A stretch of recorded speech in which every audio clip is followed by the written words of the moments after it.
como está projetado ali, hoje nós vamos falar sobre alma restaurada, alegria resgatada, a partir de Salmos número 42, onde verificaremos que Deus restaura a nossa alma e resgata a nossa alegria, mesmo em tempos de tribulação, mesmo em tempos de dificuldade em que nós enfrentamos. A alma ela pode ser entendida de diversas maneiras, há diversas explicações para o que seria a alma do ser humano, mas nesta noite eu vou referir a alma como a nossa vida em sua plenitude. O nosso ser, Deus nos restaura por completo, como um todo, nossa comunhão com Ele, nossa parte física, moral, espiritual, Deus nos restaura. Portanto, Deus tem todo o poder para restaurar a minha e a sua vida, e trazer a alegria de volta para nossas vidas. A restauração da alma por Deus pode envolver a questão do perdão dos pecados, a libertação de traumas, a libertação de feridas emocionais, a renovação da esperança, de propósito, de vida também, bem como a nossa reconexão e comunhão com o nosso Deus. Esse processo envolve oração, relacionamento maior com Deus, relacionamento maior com a igreja dele também. Infelizmente, muitas pessoas, elas vivem tristes, deprimidas, sem qualquer esperança. E algumas vezes as pessoas pensam até tirar a própria vida quando chegam nesse momento de profunda dor.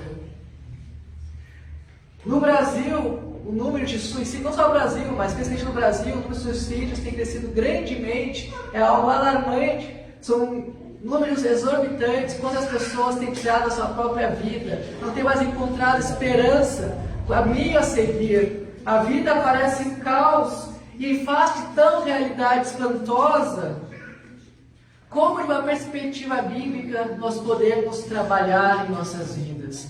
Ter a alma restaurada, a alegria resgatada.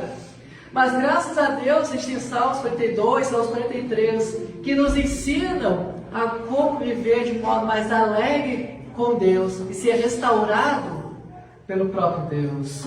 Então vamos estar lendo essa noite o Salmo de número 42. Os irmãos podem acompanhar suas Bíblias ou na projeção aqui.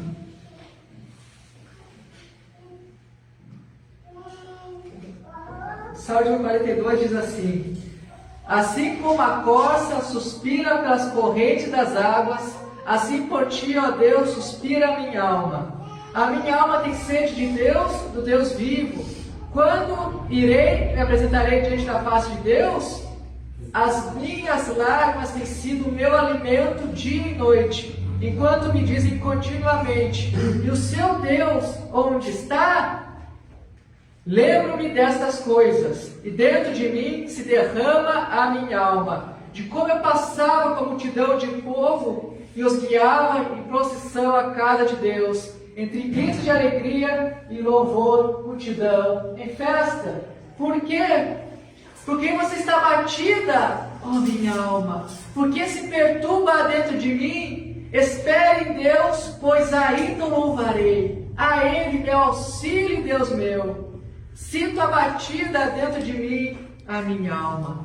Lembro-me, portanto, de ti, nas terras do Jordão, no Hermon e no Monte Mizar. Um abismo chama outro abismo, ao ruído das tuas cachoeiras, todas as tuas ondas e vagas passaram por sobre mim. Contudo, Senhor, durante o dia me concede a sua misericórdia, e de noite está comigo o seu cântico, uma oração ao Deus da minha vida. Pergunta a Deus, minha rocha, por que te esqueceste de mim? Por que hei de andar eu lamentando sobre a opressão dos meus inimigos? Os meus ossos se esmigalham quando os meus adversários me insultam. Pergunto sem parar: e o seu Deus onde está? Por que você está abatida, ó minha alma? Por que se perturba dentro de mim? Espere em Deus, pois ainda o louvarei. A Ele, meu auxílio e Deus meu. Estar orando? Ó Pai, muito obrigado pela Tua palavra aqui revelada para nós. Te peço que nesta noite esteja falando conosco, Transforma os nossos corações. Usa as nossas vidas, Senhor, conforme Tu queres, Senhor. Nos traz, Senhor, muitas vezes a alegria de volta, a alegria de pertencer a Ti, a alegria de pertencer à Tua vontade. E resgata, Senhor, as nossas vidas, muitas vezes em caminhos tortuosos, Senhor. Coloca, Senhor, a vida de cada um aqui nesta noite, dentro da Tua vontade. Trabalha a vida de cada um que está aqui, Senhor, para sermos servos obedientes a Ti e alegres na Tua presença, felizes por viver para Ti e para Ti. É isso eu te peço, Senhor, e agora, me use, Senhor, me use como instrumento das Tuas mãos, que eu fale somente aquilo que Tu queres. Em nome do Senhor Jesus Cristo que eu oro. Amém e amém. Então, irmãos, o objetivo aqui do salmista, ao escrever este salmo, ao compor esses salmos, é nos ensinar através do vale, através das dificuldades, das dores, que todos nós atravessamos, que ele também atravessou, aquilo que podemos aprender através do sofrimento. E não é à toa, portanto, que se deu a esses salmos o título de, que no hebraico é masquil, ou salmo didático, porque é um salmo que nos ensina, mês e meio, a dores, mês e meio a aflição. Então este salmo é um lamento de um cantor, aqui de um salmista do templo, lá no exílio do norte, perto da nascente do Rio Jordão, que anseia por estar de volta à casa de Deus, estar de volta ao templo, a presença de Deus é significada.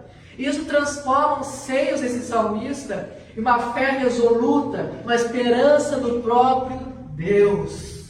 Este salmo nos diz aqui que devemos fazer, o que devemos fazer quando a nossa alma está abatida, quando a nossa alma está aflita.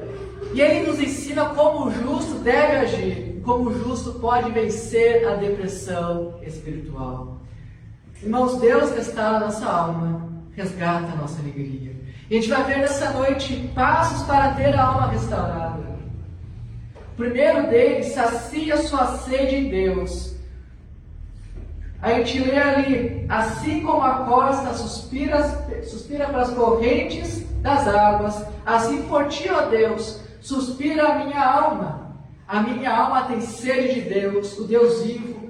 Quando irei e me apresentarei diante da face de Deus? Esses versículos aqui iniciais do Salmo de número 42 descrevem um profundo anseio da alma aqui do salmista em encontrar Deus, e saciar a sua sede em Deus. Ele usa a metáfora da corça, esse animal sedento em busca por águas correntes. O salmista que expressa então uma profunda sede e desejo pela presença e pela comunhão de Deus. No verso 1 aqui nós temos a comparação do anseio de Deus com a sede intensa de uma corça por águas frescas e correntes. Assim como a corça ela busca desesperadamente pela água para saciar a sua sede, a alma do salmista anseia desesperadamente para saciar a sua sede em Deus.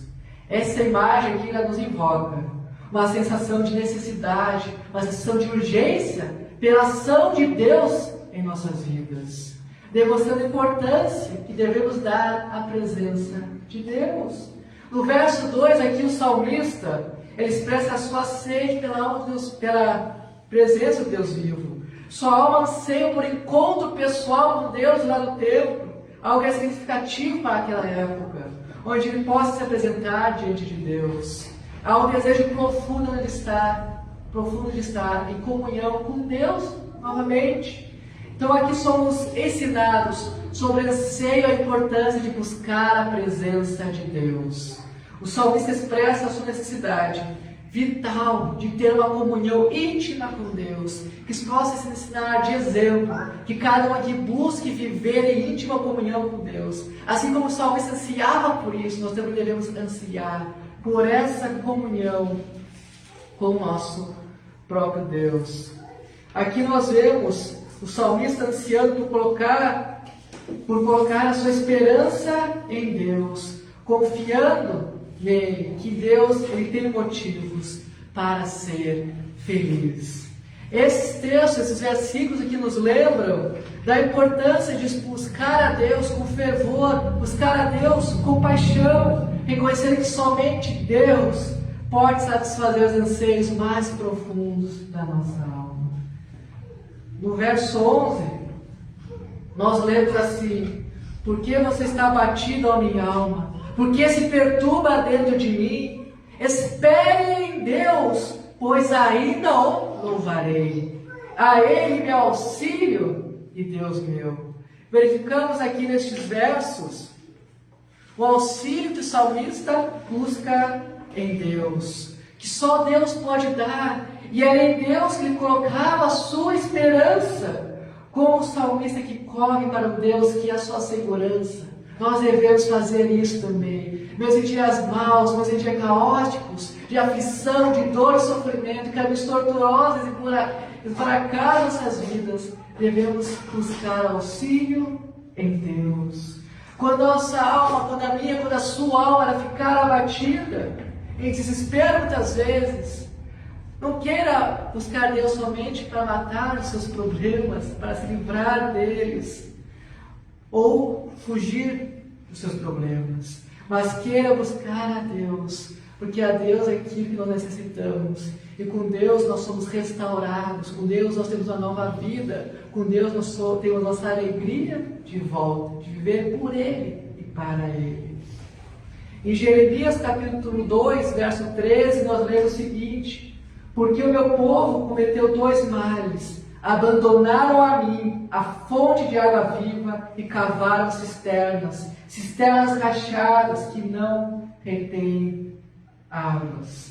Então que a gente possa não cometer os pecados de abandonar a Deus ou querer somente a Deus para resolver nossos problemas, mas ir a Deus porque Ele merece nosso louvor, porque Ele merece nossa gratidão, Ele merece que demos toda a nossa vida a Ele. Podemos buscar em Deus um descanso para todas as nossas aflições. A famosa passagem de Mateus 11, 28 a 30, que muitos irmãos aqui conhecem, que onde Jesus Cristo nos diz: venham a mim, todos vocês que estão cansados e sobrecarregados, e eu os aliviarei. Tomem sobre vocês o meu jugo e aprendam de mim, porque eu sou manso e humilde de coração, e vocês acharão descanso para a sua alma, porque meu jugo é suave e meu fardo é leve. Que possamos, então, de fato, saciar a nossa sede em Deus e buscar a Ele em todo momento. Então, como renovar a nossa alegria? Quais são os passos? Estamos vendo alguns deles. Primeiro, sacie a sua sede em Deus. Segundo, alimente a sua fé com as graças recebidas no passado. Os versos 4 e 5 nos dizem, verso 4 nos diz assim: lembro-me destas coisas, e dentro de mim se derrama a minha alma, de como eu passeava com a multidão de povo e os guiava em procissão à casa de Deus, entre gritos de alegria e louvor, multidão em festa. Por que você está abatido a minha alma? Por que se perturba dentro de mim? Espere em Deus, pois ainda louvarei a Ele, meu auxílio e Deus meu. Então, nesses versículos aqui, o salmista expressa um profundo sentimento de saudade e ao mesmo tempo tristeza. Tristeza ao lembrar dos tempos passados em que ele viveu na casa de Deus, onde ele liderava o povo em procissões festivas rumo ao templo. Então ele relembra com emoção esses momentos de alegria que ele tinha no passado. No entanto, apesar das memórias dolorosas que ele agora estava tendo de não poder viver isso novamente, o salmista busca encorajamento. Ele busca encorajar a si mesmo, questionando a sua própria tristeza. Por que está abatida, ó minha alma? Ele se dirige à sua própria alma, instando-a a colocar esperança em Deus e confiando que ainda havia motivos para louvar a Deus. O salmista que ele reconhece Deus como seu Salvador, seu próprio Deus, e rende louvor a Ele, mostrando sua fé e confiança inabalável, mesmo ao passado que ele não possui mais. Esses versículos aqui retratam um conflito interno entre tristeza e esperança. Tristeza de passado que não volta, mas esperança no Deus que pode fazer todas as coisas.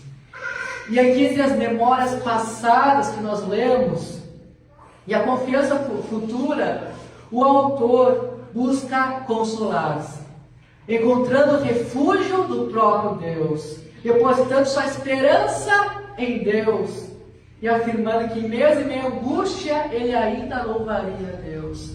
Olha quão grande exemplo nós temos para nós aqui. Quantas vezes em meio à angústia e dor não queremos saber de Deus, fugimos de Deus, mas devemos olhar para o salmista e aprender. Em meio à dor devemos louvar a Deus, devemos buscar a Deus, agradecer o seu nome, porque Ele não nos abandona. Mesmo que não vemos Deus agir, Deus está agindo em nossas vidas. Essa passagem aqui, ela nos lembra da importância de lembrarmos o passado com gratidão a Deus por tudo que Deus nos fez. Buscar a Deus em meio a qualquer momento, seja de felicidade ou de dor, mesmo nas situações mais difíceis, saber que Deus está conosco. Ele não nos abandona. Imagine-se, irmão, imagine que você está num dia escuro, dia chuvoso, nuvens carregadas, uma tempestade bem forte está ao seu redor. Você sai e só tem escuridão e tempestade. A chuva, então, ela cai intensamente ao seu redor. E você se sente assustado, você se sente perdido em meio a essa chuva. No entanto, em breve momento, em breve intervalo, as nuvens se abrem. Um raio de sol atravessa e ilumina o horizonte. E nesse intervalo é revelado um arco-íris brilhando em meio à tempestade. Em meio à tempestade. Esse arco-íris brilhante, colorido. Você se maravilha então a beleza desse arco-íris. E sabe o que esse arco-íris significa? É a promessa de Deus. Nos lembra que Deus não faz suas promessas. O arco-íris representa a promessa que Deus não vai destruir mais o mundo em águas, lá depois que Noé foi salvo com sua família. E ele nos lembra também que podemos confiar em Deus, não importa a circunstância, porque assim como Deus cuidou de Noé, Ele está cuidando de cada um que está aqui nesta noite. Ele não abandona o seu povo, Ele não abandona. Então que possamos confiar nesse Deus, que nos dá um lembrete, um lindo arco-íris, que Ele não nos abandonou. Que esses momentos, quando olharmos para o passado, quando olharmos a beleza da criação, nos leve a louvar, a adorar a Deus e termos esperança por um futuro e por um presente ao mesmo tempo que temos com Deus. Aqui podemos ter dores, aflições, mas chegará um tempo onde estaremos na glória eterna com Jesus Cristo, onde na dor, aflição, choro, lágrimas. Isso deve nos chegar também, incentivar a pregar o Evangelho, para que mais pessoas creiam no nome de Jesus Cristo, se arrependam dos seus pecados, estejam nessa glória eterna conosco. Então, meu irmão, que você está ouvindo esta noite, use o passado como alimento para a sua fé, na graça de Deus, tendo a certeza que Deus está contigo em seu futuro. Você não pode olhar para o passado como uma prisão nostálgica, mas como algo que incentive você a crer em Deus. O ser humano, ele passa por diversas reconstruções durante a sua vida. Pode ser em relação à vida profissional, mudança de profissão, mudança de faculdade, das mais diversas áreas. Em todo momento que você estiver reconstruindo algo em sua vida, não olhe para o passado, para fincar raízes no passado, se amargurar talvez pelo que você está vivendo agora. Mas olhe para o passado como um aprendizado e como um agradecimento a Deus por tudo que Deus já lhe fez. Então fixe seus olhos em Jesus Cristo e percorra o caminho da fé. O profeta Jeremias vivenciou esta situação. Devemos verificar lá em Lamentações, Jeremias 3:21, que diz: quero trazer à memória o que me pode dar esperança. Que possamos fazer isso, trazer à memória tudo que Deus já fez por nós, e usar isso como uma esperança para o nosso futuro.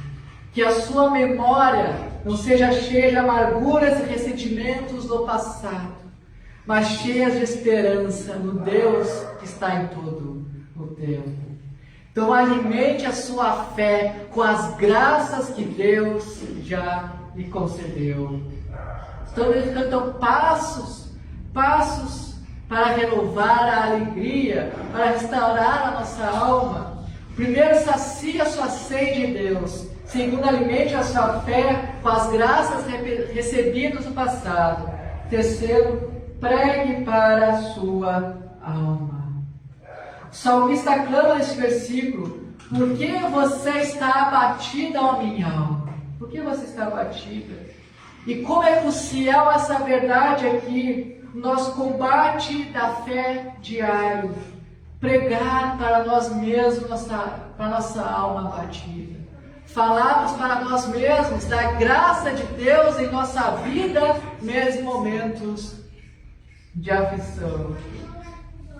Meu irmão, você já percebeu que grande parte da infelicidade das pessoas na vida é devido ao fato de que estão se ouvindo, ao invés de pregar para a sua alma, que deveriam confiar em Deus? Então pegue os pensamentos ruins que vêm até você, muitas vezes pela manhã, pensamentos que você nem pensou e não projetou, mas que veio à sua mente, que estão falando com você. Eles trazem lembranças muitas vezes ruins, eles trazem tristeza. Pegue esses pensamentos, lance fora e pregue para a sua alma: eu louvarei a Deus. Deus está comigo em toda e qualquer dificuldade. Eu posso ver Deus, mas está comigo, está trabalhando em mim, e eu ainda o louvarei. Que possamos pregar para nossas almas.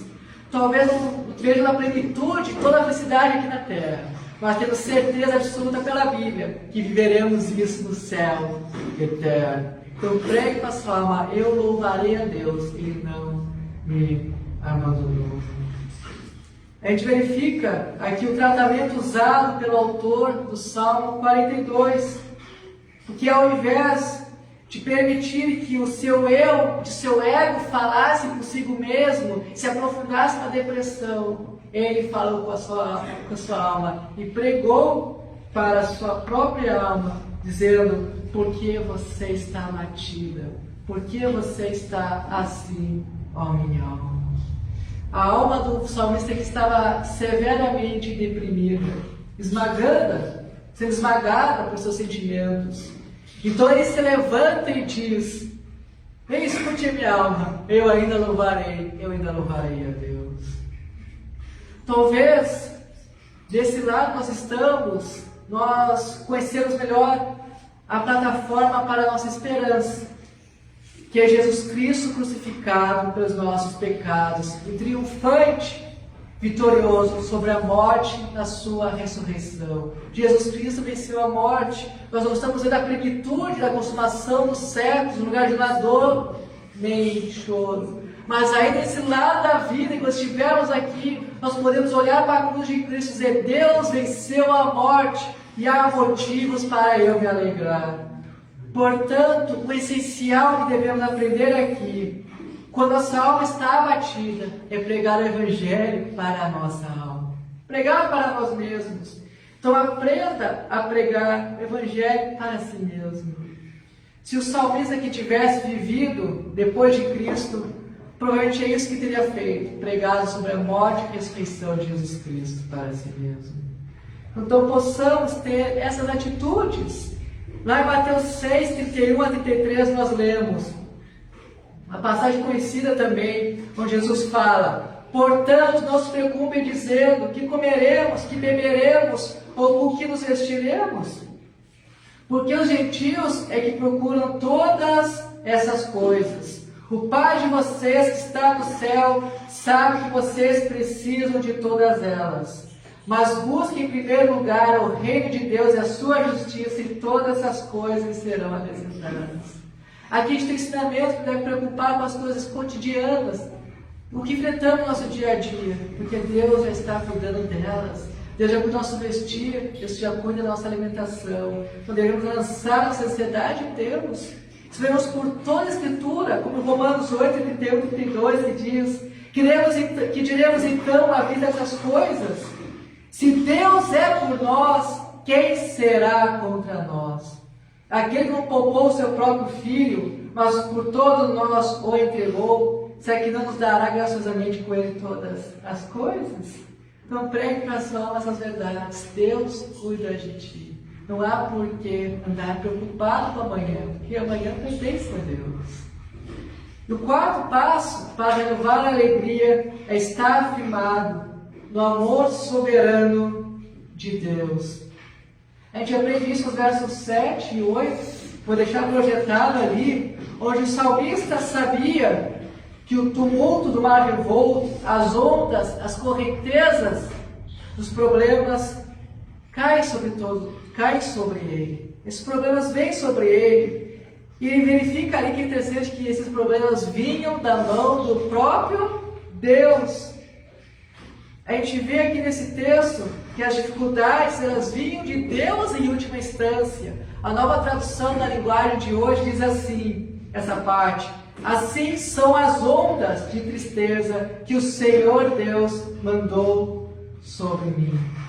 Deus trabalha em nossas vidas das mais diversas maneiras, muitas vezes até através do sofrimento, para que nossa vida seja colocada no rumo certo, para que sejamos moldados segundo a sua graça, segundo a sua perfeita vontade. Ele trabalha em nós das mais diversas maneiras. A gente pode não entender, mas Deus está cuidando de cada um de nós. Então, da mesma forma que Deus derramava sobre o salmista todos aqueles problemas que ele estava enfrentando, o Senhor derrama também sobre nós o seu amor, assim como derramou o seu amor sobre o salmista. Então, os problemas são a demonstração do amor de Deus sobre as nossas vidas. Quando a sua alma se abater, quando você não ver um futuro de esperança, esteja afirmado no amor soberano de Deus, conduzindo a sua vida para a perfeição que Ele deseja, para águas tranquilas, onde Ele quer me levar. Então descanse no amor do próprio Deus. Creio que muitos aqui conhecem o famoso pregador Charles Spurgeon e sabem que ele enfrentou depressão em suas vidas. E Spurgeon ele vivia reafirmando para si mesmo o amor soberano de Deus em dias maus. Ele entendia que Deus estava cuidando e muitas vezes enviando o sofrimento para ele, para cuidar do seu próprio caráter. E tinha um valor didático comparável ao sofrimento que Deus enviava para ele. Spurgeon viu que a depressão recorrente que ele tinha era um projeto de Deus para a vida dele e para o bem da vida dele.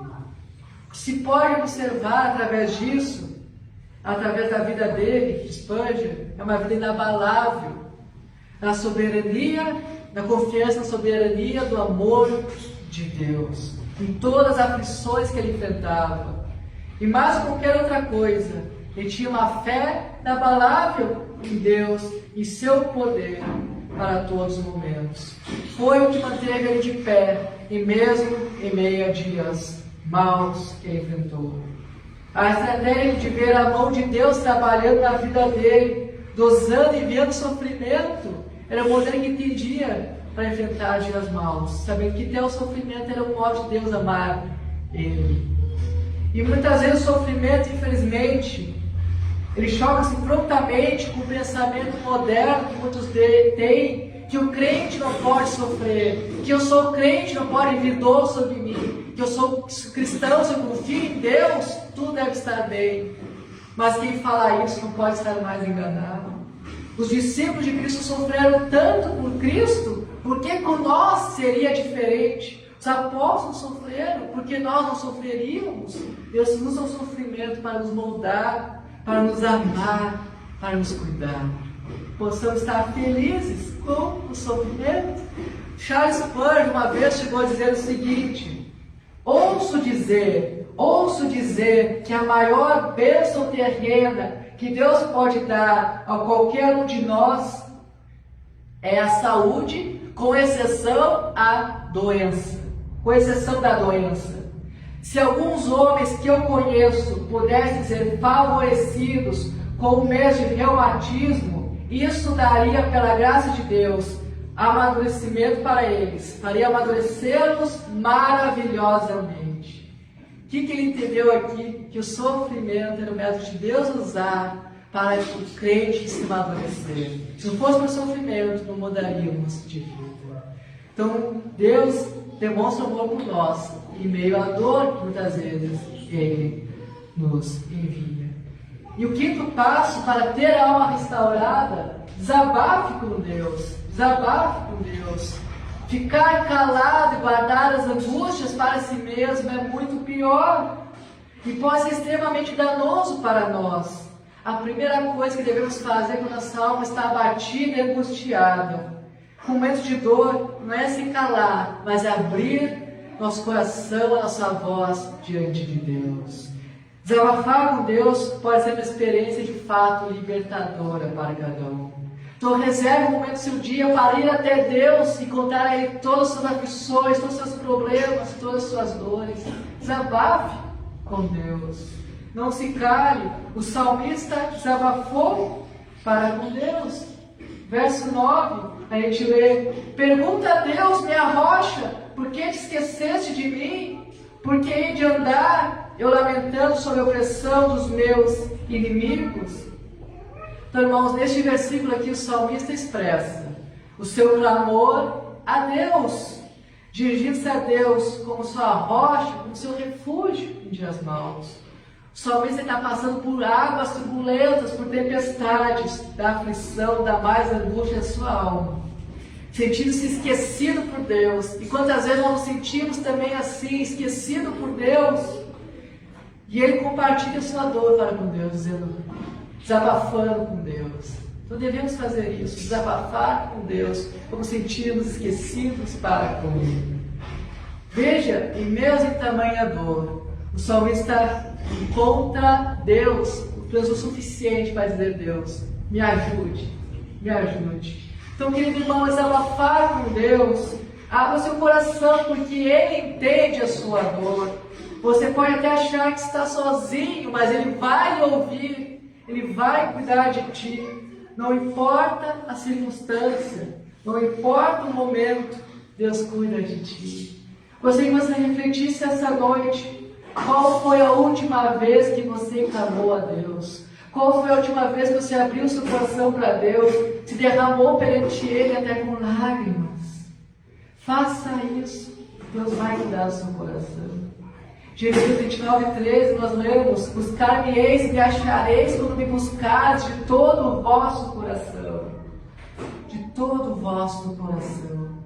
Assim como nós compartilhamos nossos sentimentos, preocupações e alegria com algum amigo de nossa confiança, nós temos um amigo que é maior do que todos, que nunca vai nos decepcionar, que é Deus. Então compartilhe com Deus a sua angústia, a sua aflição. Desabafar com Deus, fale sinceramente com Ele, fale suas emoções, pensamentos e lutas interiores. Nós podemos compartilhar com Deus nossas preocupações, medos, tristezas e frustrações, bem como as nossas alegrias, nossas gratidões e tantas coisas que Deus nos dá. Deus é aquele que nos conhece profundamente, melhor que qualquer outra pessoa, melhor do que nós mesmos. Então não há motivo para escondermos nossa aflição de Deus. Busque a Deus, louve a Deus, fale com Deus, se abra com Deus. Lembre-se de que ao desabafar com Deus, podemos ser completamente honestos. Não é porque tentar esconder algo de Deus. Podemos ser autênticos, sabendo que Ele nos entende completamente, plenamente. A presença e o amor de Deus são inabaláveis sobre nós. E Ele está sempre disponível para nos ouvir, nos ajudar. Então busque a Deus sempre. Deus restaura a nossa alma e resgata a nossa alegria. Passos para ter a alma restaurada. A gente pode ver 5 passos esta noite. Primeiro, sacia sua sede em Deus. Busque a Deus todo momento. Segundo, alimente a sua fé com as graças recebidas no passado. Não use o passado para te ter amarguras, mas te impulsionar seu futuro com esperança e fé em Deus. Terceiro, pregue para a sua alma, diga para você mesmo: eu confio em Deus, eu confio nas promessas de Deus. Como Deus botou um arco-íris lá para lembrar que não vai destruir mais o mundo com as águas, eu sei que Ele vai cumprir todas as suas promessas. E o dia Ele vai me buscar e levar para o céu eterno, onde não há dor, nem choro, lágrima alguma. Pregue para a sua alma. Esteja firmado no amor soberano de Deus em sua vida. Deus me ama como qualquer outra pessoa. Morreu na cruz por ti. E quinto, desabafe com Deus. Abra seu coração, porque Ele vai lhe entender plenamente. Então procure a Deus, restaure a sua alma em Deus. Estar orando, meus irmãos. Ó Pai, muito obrigado, Senhor, porque podemos aprender aqui através da Tua palavra, Senhor. Aprender, Senhor, que está conosco. Aprender que não nos abandona. Aprender que podemos confiar em Ti em toda e qualquer circunstância, Senhor. Nos ajude, Senhor, a termos fé em momentos ruins e desânimo. Nos ajude a nos alegrarmos todos os dias em Ti, sabendo que Tu está conosco no dia de amanhã. Nos ajude, Senhor, termos cada vez mais fé em Ti. Aumente a nossa fé, aumente a fé de cada um que está aqui esta noite, para que de fato possamos nos firmar na rocha inabalável que é Jesus Cristo. Trabalhe em nós, molda nossas vidas e muda aquilo que precisa ser mudado, para que sejamos de fato sermos servos obedientes, conforme a Tua imagem e a Tua semelhança. Muito obrigado pela vida de cada um que está aqui nesta noite. Trabalhe em nós, Jesus. Trabalha em nós.